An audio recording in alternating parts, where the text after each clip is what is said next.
Hi everyone, and welcome back to my channel. Today's discussion is about exercise, and more specifically, why you should exercise for what you want your body to do rather than what you want your body to look like. So thanks for being with me today. We are moving. The next time you see me, I will probably be in a completely different space. And as you can tell, I'm dressed for dance. So this is a great opener to our conversation. Why is this important? Basically, it feeds into a discussion about health longevity and aging youthfully, so we can not only age with grace, but also more naturally. Now, I don't know about you, but when I was in school, there wasn't a whole lot of rhetoric around physical education or nutrition. And I was a varsity soccer player. I played lacrosse, basketball, track and field. I was a dancer for 18 years.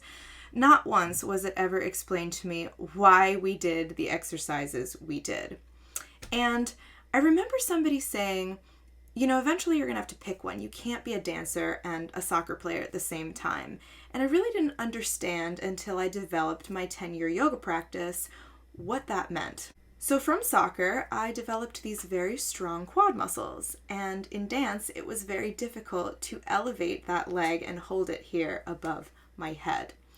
And actually, after doing yoga for so long, I was able to do this because I had developed the core muscles to support that leg. So it really wasn't a question of either or. It was a question of, do you possess the knowledge to know how you're creating strength and weaknesses in the body so that you're able to do both? So if we start to think about what it is we want our bodies to do, then we can start to better execute a training program to meet our goals. And if you want to see a great example of this, watch Physical 100 on Netflix. They took 100 of the strongest people in South Korea and put them through a series of challenges to find the best physique. But what's beautiful about it is you get to see men and women of all different disciplines: fencing, gymnastics, strongman, bodybuilding, dancers, mountain climbers, etc., and how they've conditioned their bodies to support them in these fields, but also how sometimes what they've done works against them in certain challenges and maybe even in life. And this is the second reason why it's really important to work out, why we should work out for what we want to do, rather than what we want to look like, because I can't tell you how many times I've had people say, well, I just want abs. And then they put it off till later because the brain says, why do you need this? But if you say, hey, I really want to take pole classes and be successful at this, but I don't have the upper body strength, you are going to work hard to get that baseline, because that's what you need in order to lay the foundation for what you want to do. I can tell you, since I've been building up strength personally, I've become a lot more capable. My parents are moving. I'm able to lift these 30-pound boxes without fatigue. I'm going up and down stairs multiple times a day, driving across Maryland multiple times a day without exhaustion, without getting stressed out. I'm feeling less tired in general. I'm recuperating from my workouts faster. I can withstand higher altitudes when my husband and I go hiking, and I'm getting sick less. And all of this contributes to one of the most amazing factors about aging youthfully and gracefully, which is managing stress. Managing stress is key to feeling and looking younger in older age. The funny thing is, I'm getting the abs as well, but this by far is the gem because I'm keeping my anxiety at bay and I'm feeling limitless in my capabilities and activities. And this is an important conversation to have if you're a woman, because strength building has the power to level the power differential between men and women.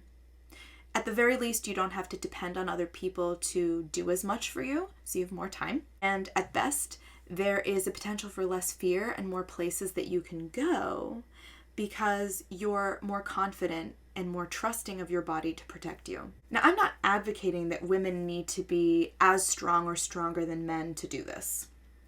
That's not what I'm saying. I know there's a stigma about women looking masculine as well, and I promise you, if you find the right trainer, you can get stronger without bulking up. And if you want to bulk up, there's nothing wrong with that either. Regardless of which route you choose, this process is deeply empowering. and not just for you, but for the entire feminine collective, and also society at large. Because when we condition ourselves to be stronger and more capable, we are contributing positively to the health, happiness, and efficiency of our society at large. So let that sink in.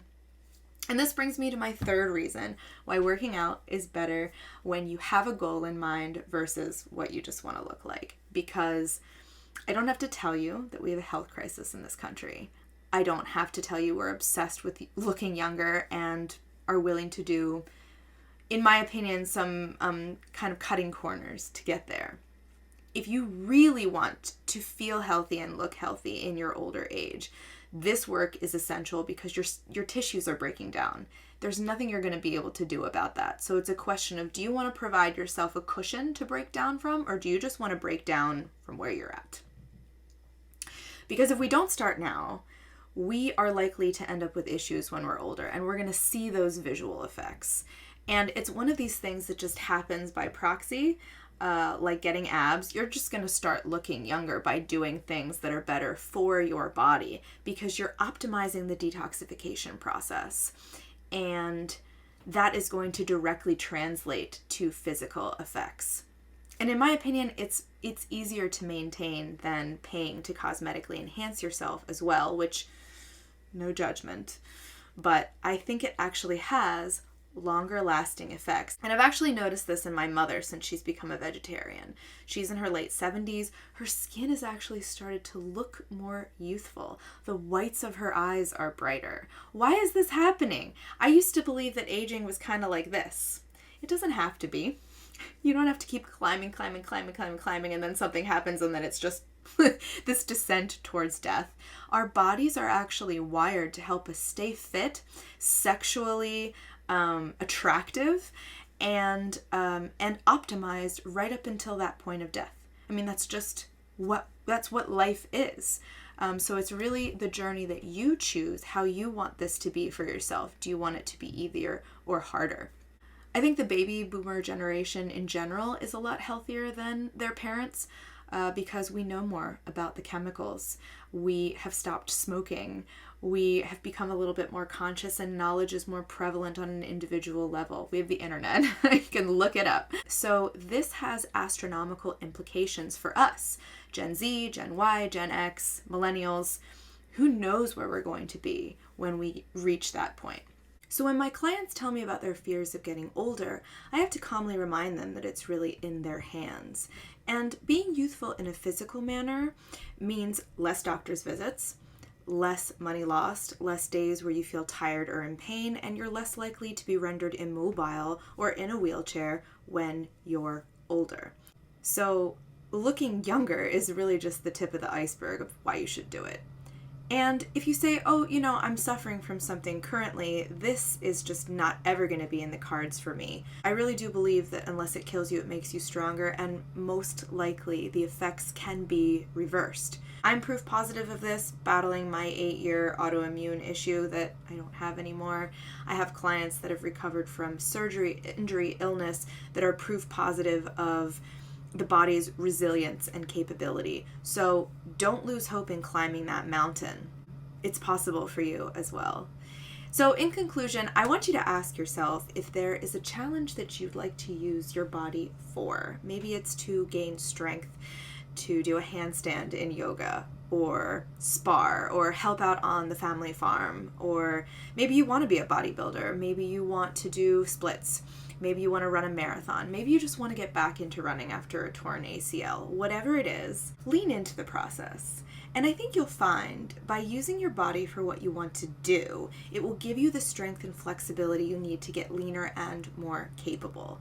It's a deeply transformational. It can also be a very spiritual practice because you'll get to know your body on that intimate level and discover what you may have naturally been predisposed for. You might connect with your past, your ancestral heritage, and develop a greater appreciation for yourself and the world at large.